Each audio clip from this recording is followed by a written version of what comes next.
ओंकारं बिन्दुसंयुक्तं नित्यं ध्यायन्ति योगिनः कामदं मोक्षदं चैव ओंकाराय नमो नमः। अविरल शब्द घनौघ प्रक्षालित सकल भूतल मल कलंका मुनिभिरुपासित तीर्था सरस्वती हरतु नो दुरितान्। अज्ञानतिमिरान्धानां ज्ञानाञ्जनशलाकया चक्षुरुन्मीलितं येन तस्मै श्रीगुरुवे नमः। परम गुरुवे नमः। परम्पराचार्य गुरुभ्यो नमः। सकल कलुष विध्वंसकं श्रेषां परिवर्धकं धर्म संबंधकं भव्य जीवमन प्रतिबोधकारकं पुण्य प्रकाशकं पाप प्रणाशनं शास्त्रं श्रीजिनवाणीति नामधेयम्।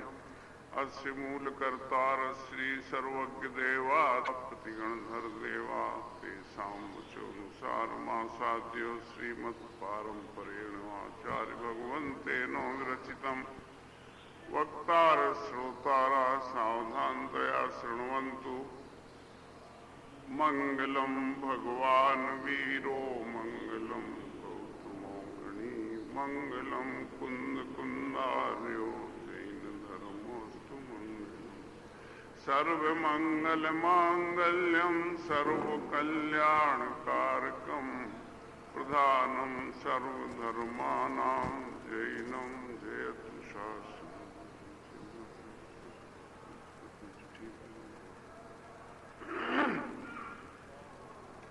सिद्धार्थ इधर आके बैठो आगे।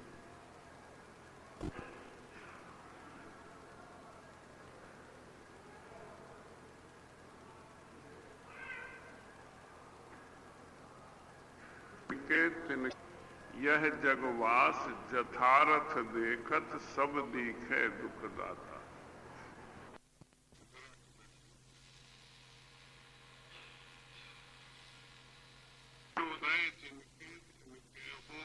सदा सुख साता यह जगवास जथारथ देखत सब दीखे दुखदाता। संसार में बहुत लोग सुखी दिखते होंगे और ये भ्रम कभी कभी अपने तक भी पहुंच जाता है कि अपन बहुत सुखी हैं। बुद्धदास जी कहना चाहते हैं कि यथार्थ दृष्टि से देखें दुखी कोई आपको न मिले ऐसा नहीं होगा, सभी दुखी हैं। तब हमने क्या किया है, फिर हम कैसे कहते हैं कि हम सुखी हैं या अमुक सुखी है? उसके दो कारण हैं से होता है। पहला कारण तो ये है कि हम किसी आदमी को देख के कह रहे बहुत स्वस्थ आदमी है, उछलता कूदता चला जा रहा है, पूरी शक्ति से काम कर रहा है, 8 बजे सवेरे दुकान खोलता है और 11 बजे रात तक गद्दी पर बैठा रहता है, बहुत स्वस्थ है। लेकिन वही जब चेकअप कराने जाता है तो पता नहीं कौन कौन सी बीमारियां निकलती। लेकिन चेकअप कराने के लिए थोड़ी दूसरी बात पे चलना पड़ता है। डॉक्टर के पास गए, डॉक्टर ने कहा भैया कुछ ऐसे गड़बड़ लगता है कि फोटो लेना पड़ेगा। और वो अपना एक बढ़िया फोटो सतरंगा कलर फोटोग्राफ स्टूडियो में उतरा था, ये इसको देख लीजिए। तो डॉक्टर क्या कहेगा कि नहीं, इस फोटो से नहीं चलेगा, मुझे एक्सरे ग्राफ लेना पड़ेगा, मुझे भीतर का फोटो चाहिए। तो बुद्धदास जी पहले कह आए हैं कि काहू उर्द चिताई, काहू के दुख बाहर दिखे काहू उर्द चिताई। इस जो बाहर से दुखी नहीं दिखता हो ऐसा समझ लेना कि बड़ा आत्मनिग्रही व्यक्ति है, अपनी पीड़ा को भीतर भीतर पी लेता है। लेकिन ये मत समझना कि वह सर्व प्रकार से सुखी ही है। पहला तो कंफ्यूजन इसलिए होता है कि कलर फोटोग्राफ हमारी दृष्टि में आता है, एक्सरे हमारी दृष्टि में किसी का नहीं आता। और इस कंफ्यूजन का दूसरा कारण एक और है कि हमने सुख की परिभाषा बदल ली। हमारे आपके सुख की कसौटी इसलिए सही बैठती है हम सब पे कि हमने सुख की परिभाषा ही बदल ली है अपने। जैसे हमारे घर में बच्चे कुछ ना कुछ करते रहते हैं, एक आसन कर लिया, किसी ने नाश्ता छोड़ दिया, किसी ने कुछ कर लिया, लेकिन फर्स्ट कौन आता है? तो वो सबसे छोटा वाला फर्स्ट आता है, क्योंकि वो शाम को आके गिनाता है कि आज मैंने 3 एक आसन किए और कल 2 किए थे और कल 4 कर। तो फिर वो उसके एक आसन की परिभाषा है कि एक बार भोजन किया तो एक आसन हो गया, दूसरी बार स्कूल में खा लिया तो दूसरा एक आसन हो गया, तीसरी बार शाम को खा लिया तो 3 हो गए। तो वो एक दिन में 3 करता है, तो वो श्रेष्ठ है। इसलिए नहीं कि वो वाकई श्रेष्ठ है, इसलिए श्रेष्ठ है कि उसने एक आसन की परिभाषा बदल ली और उसी परिभाषा में हमने सुख की परिभाषाएं बदली। हमारी रसोई में जब सब्जी आती है तो उसके साथ कभी कभी नीम की पत्ती आती है बघार लगाने की, और हमने उसका नाम मीठी नीम रखा। कभी विचार करें कि वो किस तरह की मिठास उसमें होती है। 10 मीठी चीजें गिन लें, शक्कर, गुड़, दाख और मिश्री और जो कुछ, और फिर मिलान करके देखें कि किस प्रकार की मिठास उसमें होती है, तो समझ में आएगा उसमें कोई मिठास नहीं। फिर मीठी नीम क्यों कहते हैं? भाई इसलिए कहते हैं कि एक नीम होती है जो बेहद कड़वी होती है, अगर जिह्वा से लग जाए तो भोजन न करा जाए, इतनी कड़वी होती है। ये नीम होके भी उतनी कड़वी नहीं है, कम कड़वी है, इसलिए हम इसे मीठी नीम है तो हम उसे सुख मानते। ये हमारे कंफ्यूजन का दूसरा कारण, क्योंकि मैंने परसों आपसे कहा था कि ये सब सापेक्ष है, निरपेक्ष नहीं है। आदमी का संतोष, आदमी का दुख, आदमी का सुख, ये एक दूसरे से मिलकर तुलते हैं। यही हमारा व्यवहार, यही व्यवहार है। एक घर में दौड़ धूप मची हुई है, बच्चा बीमार है, उसका पिता परेशान है, उसका आजा परेशान है। क्या हो गया? आज बच्चे को 99 डिग्री बुखार, ऐसा खेलता था दिन भर, आज तो मन ही नहीं लगता किसी का। होना चाहिए, बच्चा बीमार हो तो चिंता होनी चाहिए, उदासी होनी चाहिए। तब तक दूसरे घर से आदमी बात हो गई, आज मेरे पोते को 99 डिग्री बुखार हो गया, इसके लड्डू बांटे। आप अजीब आदमी है, पोते को बुखार है और लड्डू बांटे? नहीं, आपको पता नहीं है, आप तो बाहर गए थे, 3 दिन से सन्नपात में डूबा पड़ा था, थर्मामीटर 95 भी नहीं उठाता। डॉक्टर कहते थे बचना मुश्किल है, बहुत दवाइयां दे रहे थे, किसी तरह शरीर में गर्मी बढ़े, ज्वर आ जाए तो मरीज बच जाए। आज शाम से कल बढ़ना शुरू हुआ, आज 99 आ गया, इसका लड्डू बांटे। अब मुझे बताइए कि बच्चे को 99 डिग्री टेम्परेचर हो, ये हर्ष मनाने की बात है कि खेद मनाने की? ये दोनों हैं, क्योंकि 99 डिग्री कुछ नहीं है, उसकी भूमिका क्या थी? उसे कहां से मिला के तोलने आप जा रहे हैं, वहां से आपके हर्ष। लेकिन ये हर्ष विषाद, ये सुख दुख है, ये हर सिक्के के 2 पहलू हैं। ऐसा कोई दुख नहीं है जिसका कभी अंत ना आवे, और ऐसा कोई सुख नहीं है जिसका कभी अंत ना। इनका क्रम चलता रहता है। तो यहाँ भूधरदास जी इतना ही कहना चाहते हैं कि आप सुखी रहें, सुख का वेदन करें, दूसरों को सुखी देखें तो आप हर्ष का वेदन, और आगे दुखी बनना हो तो दूसरे दूसरे को सुख को देख के आप ईर्ष्या करें। लेकिन ये सब करते हुए भी एक अटल सिद्धांत आप समझ लीजिए कि थोड़ा थोड़ा सब दुखी हैं, उनके भीतर झांक के देखेंगे तो पता लगेगा। और संपत्ति के बारे में तो ये है कि जिसकी जितनी ज्यादा संपत्ति होती है उसके प्रॉब्लम्स उतने ज्यादा होते हैं, उतने, क्योंकि उसको वैसी नजर लगती है, क्योंकि उसकी समाज पर वैसी प्रतिक्रिया होती है। अभी पिछले महीने आपने देखा ही होगा पेपर में कि गुलशन कुमार की हत्या हो गई। क्या कसूर था उस आदमी? उसका ये कसूर था कि एक अध्यापकी करने वाला आदमी, एक फल बेचने, दुकान पे फल बेचने वाला आदमी 400-500 करोड़ रुपया कमा के बैठा है, उसके पीछे हत्या। और जब हत्या हो गई तो क्या हुआ? तो एक दिन अखबार में मैंने देखा कि जो गुंडा एलिमेंट है बंबई का, उसके पास कम से कम 65 करोड़ रुपया एक हफ्ते के भीतर पहुंच गया। क्योंकि अब समांतर लोगों को संदेह है कि यही हमारा हश्र होगा तो संरक्षण है। तो संपत्ति का मान्य सुखाती है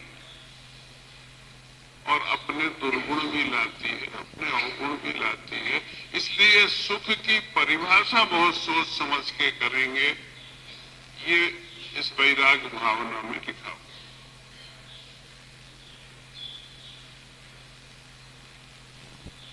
और अंत में ये निष्कर्ष निकाला उन्होंने कि संसार में सुख नहीं है। आपने थोड़े दुख का नाम सुख रख लिया है, या आपने किसी दूसरे के बड़े दुख की तरफ झांक के अपने दुख को नाप लिया, इसलिए सुख कह दिया है। यह जगवास यथार्थ देखे सब दिखे दुखदाता, जो संसार विषय सुख हो तो तीर्थंकर क्यों त्यागे। अरे मैं छोटे मोटे मुनियों आचार्यों की बात नहीं करता हूं, जो 3 ज्ञान लेकर पैदा होते हैं, अवध ज्ञान भी जन्म से जिनके ज्ञान भी एक ही दौड़ में शामिल थे कि दुख छूटे और सुख मिले। हमारी और तीर्थंकर भगवान की दौड़ में इतना ही अंतर है कि हमें अपने दुख छूटने और सुख पाने की दौड़ है।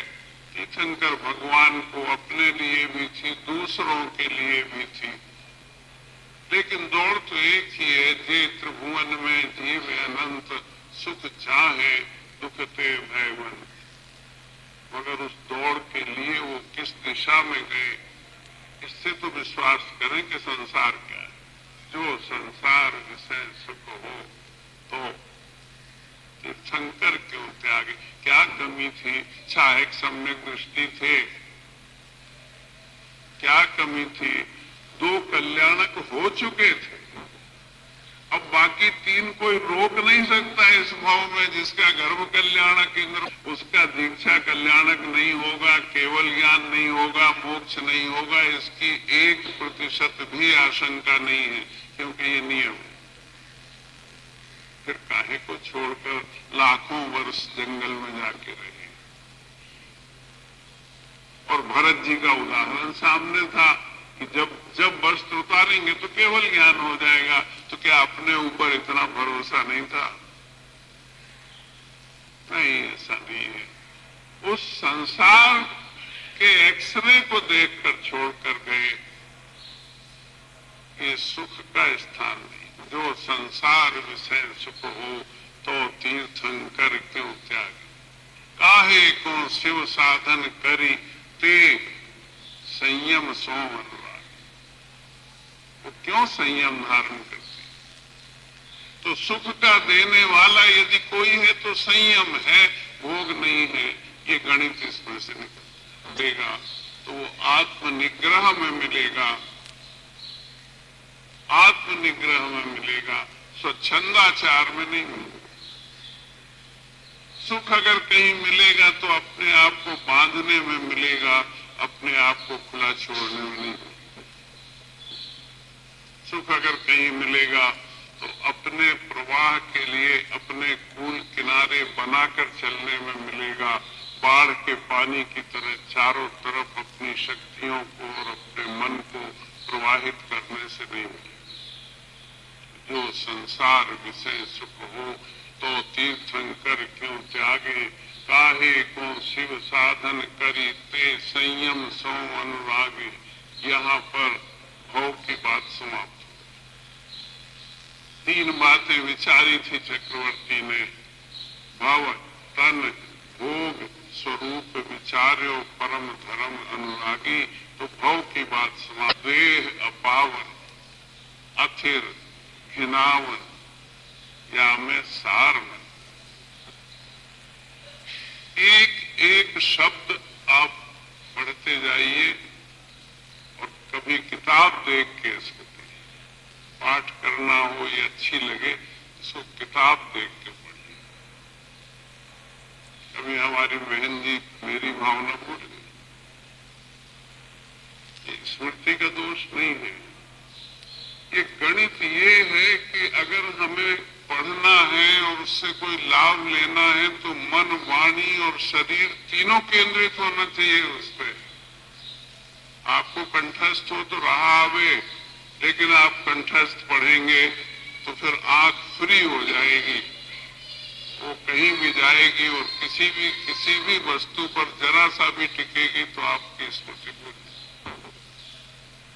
इसलिए छेड़ाला की शुरू में कहा तीनों योग लगाकर भगवान में पढ़ना चाहता हूँ। इसको तीनों योग लगा के पढ़ेंगे। एक भी शब्द, हमारे कवियों की महानता ये है कि एक भी शब्द तुक मिलाने के लिए ठूसा ठासी का नहीं है उनकी कविता में। चाहे छेड़ाला पढ़ लीजिए, चाहे ये पढ़ लीजिए, चाहे दौलत राम को पढ़ लीजिए, चाहे बुधदास। तो देह अपावन, यह देह हमेशा अपवित्र रहती है। अथिर, यह देह विनाश की ओर बढ़ती है। हमें शर्म लगती है, हमें अशुभ लगता है इसके अथिरता का बखान करने में, इसलिए हमने वहां भी अपनी परिभाषाएं बदली। हर देह अपनी आयु लेकर आती है और देह आयु लेके आती है और वो आयु एक एक गणित तो यही। जो बालक जन्म लेता है जब, तो वो 9 महीने 9.5 महीने मर चुका होता है तब जन्म लेता है। एक एक सांस में नित्य मरण हो रहा है, लेकिन हमें अच्छा नहीं लगता तो हमने कुछ परिभाषाएं बदल ली इस अस्थिरता के लिए। तो हम उत्सव मनाते हैं। आज 10वीं सालगिरह है हमारे बेटे की, आज 20वीं सालगिरह है। अगर पिताजी करोड़ रुपए की जायदाद छोड़ के गए थे और बेटे ने 20 की बेच खाई, 80 लाख का बचा, तो उसका तो उत्सव नहीं मनाते कि पिताजी तो 100 लाख छोड़ गए थे, मैंने 20 चाट लिए हैं तो मैं 80 की सालगिरह मना। ऐसा तो नहीं करते, मगर आयु बांध के लाए थे। अगर 100 साल और 20 खत्म कर दिए तो उसका उत्सव मनाते हैं। क्योंकि उत्सव नहीं मनाएंगे ये नहीं है कि 20 साल कम हो गए मेरी आयु, तो उस पर हम दृष्टि नहीं लाना चाहते। और आचार्य चाहते हैं कि इस अस्थिरता पर दृष्टि रहेगी तो सब कुछ ठीक ठाक चलेगा, वो दृष्टि रहनी चाहिए। इसलिए कहना चाहते हैं कि अस्थिर है देह, प्रति क्षण क्षीण हो रही है। वो चक्रवर्ती की कथा आपको याद होगी कि जिसके सौंदर्य का, जिसके स्वास्थ्य का वर्णन देव सभा में होता था और कुतूहलवश 2 देव उनके देखने चले आए थे। ऐसा कैसा औरारिक शरीर वाला मनुष्य है कि इंद्र को उसकी तारीफ करनी पड़ रही। कहाँ है? अभी मल्लशाला में व्यायाम कर रहे, वहीं जाके देख। फिर रूप बदल के अपना परिचय दिया। चक्रवर्ती ने कहा कि आप बहुत ऐसे जगह और ऐसे समय में आए हैं, यदि सचमुच आपको देखना है मेरे शरीर की कांति और 2 घंटे के बाद जब वो राज्यसभा में गए तो ये बोल कर आए कि वो बात चली गई जो 2 घंटे पहले थी वो अब नहीं है। बड़ा अंतर पड़ गया, क्योंकि 2 घंटे में तो हजारों श्वास निकल। वो अस्थिरता यहाँ बता, वो अस्थिरता दृष्टि में रहनी चाहिए। 2 मित्र थे, एक व्यापार करता रहा और एक अपना कहीं चला गया साधना करने, थोड़ा त्यागी व्यागी हो गया। और ये जो हजरत थे ये 60 साल 70 साल के हो गए, बड़ा पैसा जोड़ लिया, बड़ा बढ़िया व्यापार है, लेकिन चिड़चिड़ापन स्वभाव में और दुर्वचन मुंह से निकलने लगे। और बेटा पास नहीं बैठना चाहता, पत्नी बात नहीं करना चाहती, ये स्थिति हो गई घर में, नौकर टिक नहीं रहा है। और एक दिन वो त्यागी सामने सन्यासी पहुंच गया मिलने। भाई तुम बहुत सुखी हो, तुम्हारे पीछे भीड़ चलती है, तुम शाम को सत्संग में बैठते हो तो 1000 आदमी आता, मेरी तो बुरी दशा हो। कोई मुझसे बात नहीं, क्या बात होगी? मेरे स्वभाव खराब, चिड़चिड़ापन, मेरे ऊपर मेरा बस नहीं। कोई बात नहीं, कोई उपाय कर दीजिए कि मेरा ये स्वभाव सुधर जाए। सन्यासी ने कहा कि 1 महीने में स्वभाव सुधर सकता था, लेकिन मित्र बहुत देर हो गई। आपका तो आयु कर्म समाप्त हो रहा है, आपकी रेखाएं बता रही हैं कि 7 दिन में आपको मरना है, अब कुछ नहीं। उसने रोना शुरू, साथ ही हाँ साथ ही, लेकिन चिंता नहीं करना, 7वें दिन सवेरे मैं वापिस आऊंगा, तुम्हारे सिर पे हाथ रख के बैठूंगा और चिंता नहीं करना। लेकिन 7 दिन से ज्यादा टाइम होता, 4 हफ्ते 3 हफ्ते होते तो मैं तुम्हारा स्वभाव बदल देता। और वो सन्यासी चला गया। और 7वें दिन सवेरे फिर दरवाजे पे आया और उसने देखा कि पत्नी पांव दबा रही है, बच्चे पंखा झल रहे हैं, नौकर सेवा कर रहे हैं। आप आ गए, बहुत अच्छा हुआ, मैं तो तैयार हूं, मुझे कोई कष्ट नहीं है, मैं तैयार हूं। ठीक समय पे आप भी आ गए हैं। मैं भगवान को स्मरण करता हूं कि जितनी जब मुझे जाना हो मैं चला जाऊं। सन्यासी ने कहा कि जाना तो पड़ेगा ही, चले जाना। ये तो बताओ कि 7 दिन में कितने लोगों को कितनी गालियां दी। उसने कहा आप क्या बात करते हैं, जिसको 7 दिन में मरना हो वो 7 दिन में प्रभु नाम लेगा कि गालियां देगा दूसरों को? घर के लोगों ने दूसरा ही व्यक्ति। उसने कहा भैया तुम मुझसे पूछते थे कि इतनी शांति स्वभाव में कहां से लाए हो, अब तो समझ गए ना। तुम्हें मौत 7वें दिन दिखाई दे रही थी, इसलिए तुम्हारा स्वभाव बिना प्रयत्न के बदल गया। तुम्हारे मुंह से कुवचन निकला, बिना प्रयत्न के निकलना बंद हो गया, क्योंकि तुम्हें 7वें दिन मौत दिख रही थी और मुझे हर सांस में मौत दिख रही है। ये मेरी साधना का रहस्य है। मुझे प्रति सांस के साथ ये लगता है कि ये सांस जो भीतर जा रही है बाहर निकलेगी कि नहीं निकलेगी, कोई ठिकाना नहीं। यही तो साधना का रहस्य है, वो देह की अस्थिरता ध्यान में रहे। इसलिए अस्थिर यहाँ पर याद दिलाना चाहते हैं कि अपावन भी है, अस्थिर भी है।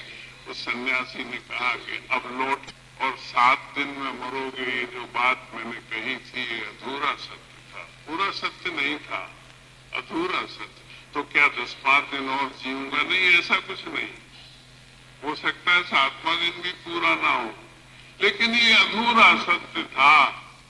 आज मरोगे ही ऐसा कोई निश्चय नहीं है, और 7 दिन में ही मरोगे ये अकाट्य नियम है, क्योंकि दिन 7 ही होते हैं। सोमवार को नहीं मरोगे तो मंगल को मरोगे। अधूरा सत्य। क्या हमारी दशा इससे कुछ भिन्न है क्या? 7 ही दिन है, उसी 7 दिन में जन्मना है, उसी 7 दिन में मरना है। लेकिन जब हम जन्मते हैं, जीते हैं, तो हम इतने गर्व पे खड़े हो जाते हैं। अगर थोड़ा सा स्वास्थ्य मिल जाए, थोड़ा सा सौंदर्य मिल जाए, थोड़ी सी शक्ति शरीर में मिल जाए, तो हम आसमान से कहना चाहिए। और हम ये भूल जाते हैं कि एक एक सांस में नित्य मरण मेरा होगा, और 7 दिन मेरे भी नियत है, 8वां कोई दिन होता नहीं है। तो यहाँ पर उधरदास जी वो अथिरता दिखाना चाहते हैं। देह अपावन अथिर घिनाव, इतनी घिनावनी है कि इसके 9 द्वारों से जो मल बह रहा है उस पर एक दृष्टि पड़ जाए तो घृणा से हम अपने आप मुंह फेर लेंगे। और भीतर में जो भरा हुआ है उसकी तो कल्पना ही दुखद है, कल्पना ही घृणा को जन्म देती है। ये अपावन है, अथिर है, घिनावन है, या मैं सार न तो मैं शुद्ध कर लूंगा। कहते हैं आप शुद्ध करिए, नदी में स्नान करिए, तालाब में डूबिए, नल खोल के बैठिए, जल सो शुच कीजिए तो भी शुद्ध न हो। आप कितने बाल्टी पानी डालेंगे, समुद्र के जल से नहाया जाए, समुद्र खाली हो जाएगा, देह शुचि नहीं होगी, क्योंकि देह अपावन भर नहीं है, अपावनता की फैक्ट्री है। ये गोदाम नहीं है कि आप खाली कर देंगे, ये फैक्ट्री है, या निरंतर अपावनता का प्रोडक्शन हो रहा है, उसका जन्म हो रहा है, वो बन गई है।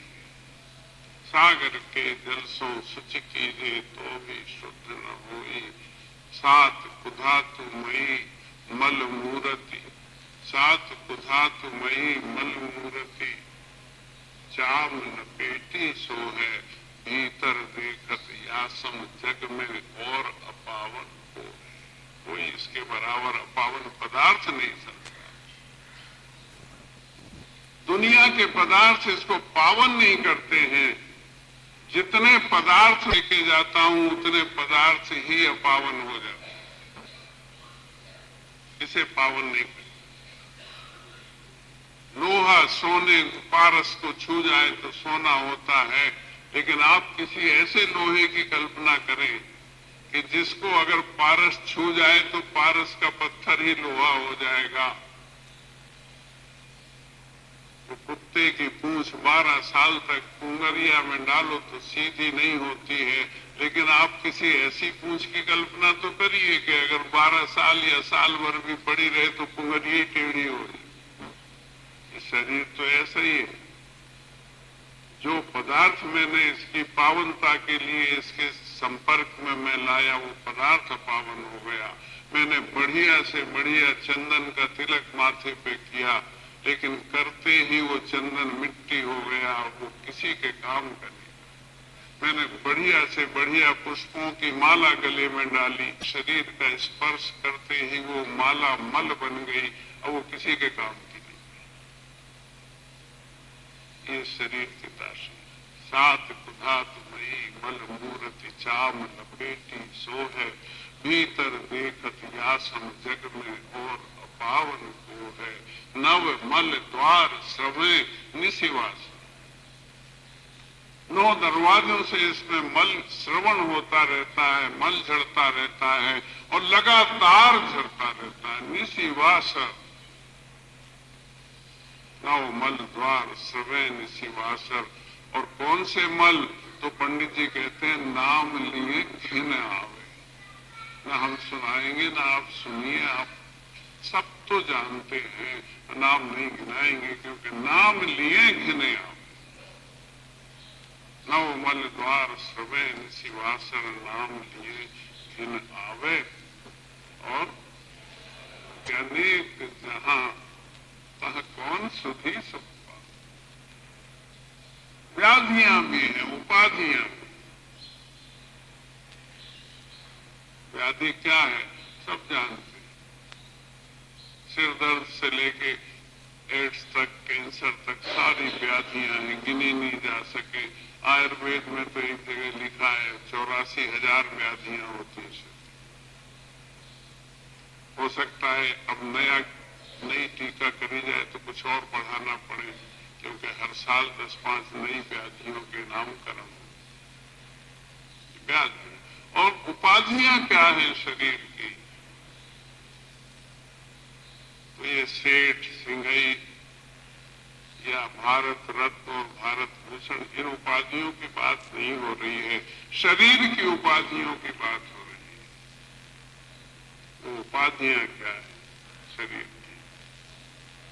कभी तो वो शक्ति उपाधि बन गई, 4 से निपट सकता हूं, उपाधि। कभी थोड़ा सौंदर्य प्राप्त हो गया तो सौंदर्य उपाधि बन गया। दूसरा देख के प्रमुदित हो या ना हो, मगर अपन आईना देख के प्रमुदित हो रहे हैं कि मम न कोपि समाना, मेरे समान कोई नहीं। ये उपाधि। कभी माथे में ज्ञान थोड़ा जाग गया तो उपाधि। ये नहीं मालूम है कि विस्मृति पीछे पीछे आ रही।